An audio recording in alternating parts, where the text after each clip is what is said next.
কেন্দ্রীয় হারে বেতন প্রদান আমার দাবি, কেন্দ্রীয় হারে বেতন প্রদান আমার দাবি, ঠিকা প্রথার সম্পূর্ণ উচ্ছেদ আমার দাবি, ঠিকা প্রথার সম্পূর্ণ উচ্ছেদ আমার দাবি, ঠিকা প্রথার সম্পূর্ণ উচ্ছেদ আমার দাবি, আমার দাবি ন্যায্য দাবি সরকার তুমি মানি নিও, আমার দাবি ন্যায্য দাবি সরকার তুমি মানি নিও।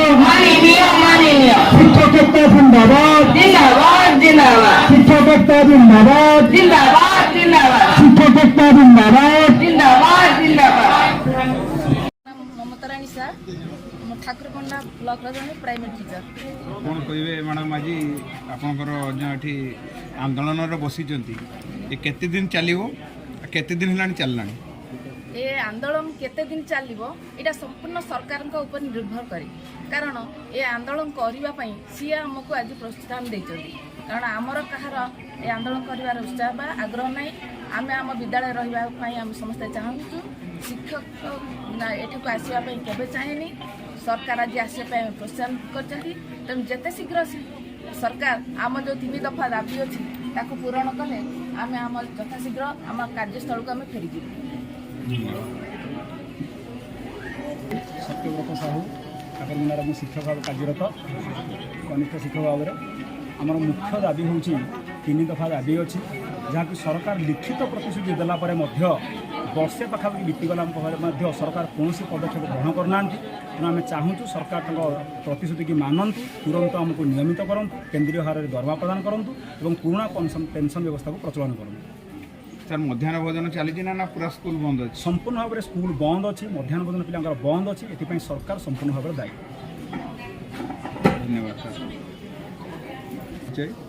दीपक Mohanty, incharge headmaster Dhudibadi Sai NGPS। କ'ଣ କହିବେ ସାର୍, ଆପଣଙ୍କର ଯେଉଁ ଏଠି ଗଣଧାରଣା ଚାଲିଛି କେତେ ଦିନ ହେଲାଣି ଚାଲିଛି? गणधारणा तो सोमवार ठू आरंभ होती, गत काली मास लीव चली ए लीव बोधे आम ओडिशार शिक्षक मानकर परिचय सृष्टि कर इतिहास ए लीव्र अर्थ प्रकृत प्रकाश हो कहीं 2022 मसीह जो लीव आम नहीं सेटा टेम्परारी लीव नहीं आम सीएल नहीं जाइलु, किंतु सरकार जो टालटून नीति एवं सरकार शिक्षक प्रति जो भय सी भुवनेश्वर राजरास्त आमको बसवाक देले, किंतु शिक्षक समाज तार बाट निजे तैयारी करियो बोली आज प्रत्येक बीओ ऑफिस रे 314 ब्लॉक रे आम एकाठी हेचु बसीचु चैलेंज करिचु एवं शेष समय शेष मुहूर्त पर्यंत आम चैलेंज रहबु एथिर ओहरिबार नाही।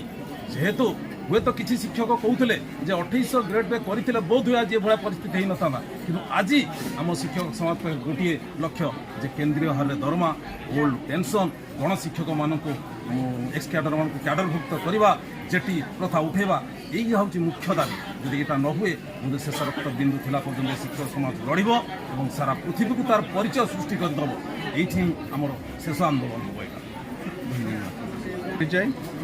सहदेव बेहरा ठाकुरमुंडा ब्लॉक शिक्षक। ସାର୍ ଆପଣଙ୍କର ଯେଉଁ ଆନ୍ଦୋଳନ କରୁଛନ୍ତି କେତେଟା ଦାବି ନେଇ କରୁଛନ୍ତି? ଆମେ ମୁଖ୍ୟତଃ 3ଟା ଦାବି ନେଇକି ଏଠି ଆନ୍ଦୋଳନରେ ବସିଛୁ। କେବଳ ଏଠି ବସିନାହୁଁ, ସାରା ରାଜ୍ୟରେ ବି ଶିକ୍ଷକମାନେ ଏହି ଆନ୍ଦୋଳନରେ ବସିଛନ୍ତି। 3ଟା ମୁଖ୍ୟ ଦାବି ଯାହା ବିଗତ ଦିନରୁ ବି ସରକାରଙ୍କୁ ଆମେ ଅବଗତ କରିସାରିଛୁ ଏବଂ ସେ ସରକାର ଆମକୁ ପ୍ରତିଥର ମାନେ ଭଣ୍ଡେଇକି ଆସୁଛନ୍ତି। କମିଟି ଗଠନ ହେଉଛି, ଆପଣଙ୍କର ଦାବି ପୂରଣ ହେବ, ଆପଣମାନେ ଯାଆନ୍ତୁ। ଏହିଭଳି ବହୁତ ଥର ଆମକୁ ରାଜରାସ୍ତାରୁ ହଟେଇଛନ୍ତି। ଆମେ ମଧ୍ୟ ଯେତେ ଥର ଦାବି ହାସଲ କରିବା ପାଇଁ ଚେଷ୍ଟା କରିଛୁ, ଅବଗତ କରିଛୁ, କିନ୍ତୁ ସରକାର କୌଣସି ଉପାୟରେ ଆମକୁ ଭଙ୍ଗ କରିବାକୁ ଚେଷ୍ଟା କରୁଛି। ଆଉ ଏହି ଦାବି ଆମର ହେଉଛି ହକ୍ ଦାବି, କାରଣ ଏହି ଦାବି ଭିତରେ କ'ଣ ସାର୍ ମୁଖ୍ୟ ଦାବି ପ୍ରଥମ ହେଉଛି ଯେଉଁ 6 ବର୍ଷ ଆମେ ବେଟି କାଟିଲା ଭଳିଆ ଖଟିଛୁ, ସରକାର ସେଥିପାଇଁ ଧ୍ୟାନ ଦେଇନାହାନ୍ତି।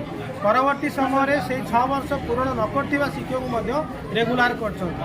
ତେଣୁ ଶିକ୍ଷକ ସମାଜ ପ୍ରତି ଯେଉଁ ଅନ୍ତର୍ପାନ୍ତ ନୀତି ସତେ ଯେମିତି ଗୋଟେ ବୈମାତୃକ ଭାବ ସରକାର ସୃଷ୍ଟି କରୁଛନ୍ତି। ସେଥିପାଇଁ ଆପଣଙ୍କର ସାର୍ ଏଇ ଯେଉଁ ଦାବି ଅଛି, ଯଦି ସରକାର ଆପଣଙ୍କର ଗୋଟିଏ କି 2ଟା ଦାବି ମାନିଲେ ଆପଣ ଏଠୁ ଆନ୍ଦୋଳନରୁ ଜମା ଓହରିବୁ ନାହିଁ। 3ଟା ଦାବି ପୂରଣ ନ ହେଲା ପର୍ଯ୍ୟନ୍ତ ଓହରିବୁ ନାହିଁ। କାହିଁକି? ସରକାର ଆମକୁ ଭଣ୍ଡେଇଛନ୍ତି। ମିଥ୍ୟା ସରକାର, ମିଛ ସରକାର ଏଇଟା। ସରକାର ଯଦି ଆମର ସେଇ କଥାକୁ ମାନିଥାନ୍ତେ ତାହେଲେ ଆଜି ଆମେ ରାଜରାସ୍ତାକୁ ଆସିନଥାନ୍ତେ। ଏବଂ ପ୍ରତିଥର ଆମର ଏହି ପ୍ରକାର କଥାକୁ ସେମାନେ ଅଣଦେଖା କରିକି ଆସୁଛନ୍ତି ଏବଂ ବାରମ୍ବାର ଆମକୁ ବାଧ୍ୟ କରୁଛନ୍ତି ଏଠିକି ଆସିବା ପାଇଁ। धन्यवाद सर। ମୋ ନାଁ ରୁପରାଜ ମହାନ୍ତ, ଆମର କ୍ରୀଡ଼ା ଶିକ୍ଷକ ପାଟନା କେତେ ବର୍ଷ ହେଲାଣି ଆପଣ କ୍ରୀଡ଼ା ଶିକ୍ଷକ ଭାବେ ନିଯୁକ୍ତି ହେଲେଣି? 2016 ଏପ୍ରିଲ 14 ତାରିଖ। ଯେ ଆପଣ ଯେଉଁ କ୍ରୀଡ଼ା ଶିକ୍ଷକ ଅଛନ୍ତି ଆପଣ ସରକାର ରେଗୁଲାର କଲେଣି? ନା ପାର୍ଟ ଟାଇମ୍ରେ ହିଁ ଅଛୁ ଆମେ। ମାସକୁ 5,452 ଟଙ୍କା ଆମେ ବେତନ ପାଉଛୁ। ସରକାରଙ୍କୁ କ'ଣ ଆପଣ ଦାବି ରଖିବା ପାଇଁ ଚାହୁଁଛନ୍ତି? ସରକାରଙ୍କୁ ଆମର ଦାବି ଯେ ଆମକୁ ନିୟମିତ କରନ୍ତୁ ଏବଂ ଶିକ୍ଷକତାର ମାନ୍ୟତା ପ୍ରଦାନ କରନ୍ତୁ। ଧନ୍ୟବାଦ। ଜୟ ଆପଣ କେଉଁ ସ୍କୁଲରେ କାର୍ଯ୍ୟ କରୁଛନ୍ତି? ଆଜି ଆପଣ ଏଠି ଦାବି ସରକାରଙ୍କୁ ଯେଉଁ ଦାବି ପାଇଁ ବୋଲି ଆଜି ଆପଣ ଏଠି ଅନଶନରେ ବସିଛନ୍ତି ସେ ବିଷୟରେ କ'ଣ କହିବେ? ଆମର ହେଉଛି ସେ ଠିକା ପ୍ରଥା ଉଚ୍ଛେଦ ହଉ, ଓଲ୍ଡ ପେନସନ୍ ଲାଗୁ ହଉ। କେତେଟି ଆପଣ ଦାବି ରଖିଛନ୍ତି? 3ଟି। ସେ ଭିତରେ ମୁଖ୍ୟ ଦାବି କ'ଣଟା ଅଛି? ଠିକା ପ୍ରଥା ଉଚ୍ଛେଦ, ଓଲ୍ଡ ପେନସନ୍ ଲାଗୁ, କେନ୍ଦ୍ରୀୟ ହାରରେ ଆମକୁ ଦରମା ଦିଆଯାଉ, ଆଉ ଏଇ ଠିକା କର୍ମ ନିଯୁକ୍ତି କଥା ଉଚ୍ଛେଦ କରାଯାଉ। ଆଉ ହେଲା ଆମର ଏଇ 3 ଦଫା ଦାବି ନ ପୂରଣ ନ ହେଲା ପର୍ଯ୍ୟନ୍ତ ଏ ଧାରଣା ସ୍ଥଳ ଆମେ ଛାଡ଼ିବୁ। ସରକାର ସବୁବେଳେ ଆମକୁ ବଣ୍ଡଉଛନ୍ତି, ସବୁବେଳେ ଆମକୁ ଗୋଟେ ଟାଇମ୍ ମାଗୁଛନ୍ତି। ଆଜି କମିଟି ଗଠନ କରୁଛନ୍ତି, ଆଜି ଗୋଟେ କମିଟି ହେଉଛି, କାଲି ଗୋଟେ କମିଟି ହେଉଛି, ଖାଲି କମିଟିର ଆଲୋଚନା ଚାଲିଛି ସାର୍। 2017 ମସିହାରୁ ଆଲୋଚନା ଚାଲିଛି। ତାପରେ ଆମେ ଯେତେବେଳେ ଆନ୍ଦୋଳନକୁ ଆସିଲେ ଆମକୁ ବନ୍ଦ କରିଦେଉଛନ୍ତି, ତୁମେ ଆଲୋଚନା ପରେ ତୁମର ନିଷ୍କର୍ଷ ବାହାରିବ। ଆଜି ପର୍ଯ୍ୟନ୍ତ ନିଷ୍କର୍ଷ ବାହାରିନି। ଏଠି ଆମେ 6 ଦିନ ହେଲା ଧାରଣା ସ୍ଥଳରେ ବସିଛୁ, ଏପର୍ଯ୍ୟନ୍ତ ଆମର ନିଷ୍କର୍ଷ ବାହାରିବ।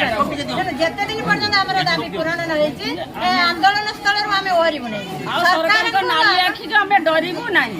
ସରକାରଙ୍କ ନାଲି ଆଖି ଯେତେ ଦିନ ପର୍ଯ୍ୟନ୍ତ ଆମ ନ୍ୟାଯ୍ୟ ଦାବି ପୂରଣ ହେଇନଥିବ, ଏତିକି ସେ କହୁଛନ୍ତି ତାଙ୍କ ସାଙ୍ଗରେ କହୁଛି। ନାଇଁ ସେମିତି କହିଲେ ହେବ ନା। ଆପଣ ଆସନ୍ତୁ, ଡରୁଛନ୍ତି କାହିଁକି? ଦିନ ପର୍ଯ୍ୟନ୍ତ ଆମର ହକ୍ ଆମର ନ୍ୟାଯ୍ୟ ଦାବି ପୂରଣ ହୋଇନଥିବ ସେତେଦିନ ପର୍ଯ୍ୟନ୍ତ ଆମେ ଏଠୁ ଧାରଣାରୁ ଓହରିବୁ ନାହିଁ କି ପଦକ୍ଷେପ ଦେବୁ ନାହିଁ। କି ସରକାରଙ୍କର ବିଭିନ୍ନ ପ୍ରକାର ଯେଉଁ ଆଳ ବା ଲଲିପପ ଦେଖି ଆମକୁ ଯେଉଁ ପ୍ରକାର ଆଳ ଦେଖାଉଛନ୍ତି, ବିଭିନ୍ନ ପ୍ରକାର ନିଷ୍ପତ୍ତି କରୁଛୁ, ଆଜି ହେବ କାଲି ହେବ, ଏଇଭଳି କରି ଆମମାନଙ୍କୁ এই আন্দোলনের ওহরাউଛନ୍ତି। আমি কেবে ওহরিবু নাই। শিক্ষক শিক্ষয়িত্রী ভাই ভଉଣୀମାନଙ୍କୁ ମୋର ବି ଅନୁରୋଧ ବି ଆପଣମାନଙ୍କର ମିଡ଼ିଆ ଭାଇଙ୍କ ତଥ୍ୟରେ ମୁଁ ଏତିକି କହୁଛି, ଆମମାନଙ୍କର ନ୍ୟାଯ୍ୟ ଦାବି ପୂରଣ ସମୟରେ ଆପଣମାନେ ସରକାରଙ୍କୁ ଆମର ଦାବିକୁ ନେଇ ପହଞ୍ଚନ୍ତୁ ଏବଂ ଆମ ନ୍ୟାଯ୍ୟ ଦାବି ପୂରଣ କରନ୍ତୁ। ନ୍ୟାଯ୍ୟ ଦାବି 3ଟା, ଗୋଟେ ହେଲା ଚୁକ୍ତିଭିତ୍ତିକ ହେଉଛି ନିଯୁକ୍ତି, ତାକୁ ନିୟମିତ କରିବା ଏବଂ 2800 ଗ୍ରେଡ୍ ବା କେନ୍ଦ୍ରୀୟ ହାରରେ ଆମର ଦରମା, ତୃତୀୟରେ ହେଲା ଆମର ପେନସନ୍, ପୂର୍ବ ପେନସନରେ ଆମକୁ ସାମିଲ କରନ୍ତୁ। ଯେତେ ପର୍ଯ୍ୟନ୍ତ ଆମ କରିଛନ୍ତି ଆମେ ସରକାରଙ୍କର କୌଣସି କଥାକୁ ଆମେ ମାନିବୁ ନାହିଁ। ଯେତେ ଦିନ ପର୍ଯ୍ୟନ୍ତ ଆମକୁ ବିପିଏଲ୍ ଠାରୁ ଆରମ୍ଭ କରି ଆଧାର କାର୍ଡ ବିଭିନ୍ନ ପ୍ରକାର କାର୍ଯ୍ୟକ୍ରମରେ ଆମକୁ ସାବତ ପୁଅ ଭଳି ବା ସାବତ ଝିଅ ଭଳି ଆମମାନଙ୍କୁ ବ୍ୟବହାର କରୁଛନ୍ତି। ଆମେ ତାଙ୍କର ସେ ବ୍ୟବହାରକୁ ଆମେ କ'ଣ କରିବୁ, ବିଚ୍ୟୁତ କରିବୁ ଏବଂ ଯେତେ ଦିନ ପର୍ଯ୍ୟନ୍ତ ଆମ ଦାବି ପୂରଣ ହୋଇନଥିବ ସେତେ ଦିନ ପର୍ଯ୍ୟନ୍ତ ଆମେ ଏଇ ବିଓ ଅଫିସରେ ଆଗରେ ଧାରଣା ଦେବୁ। ଏହା ହେଉଛି ମୋର ଆମ ଭାଇମାନଙ୍କର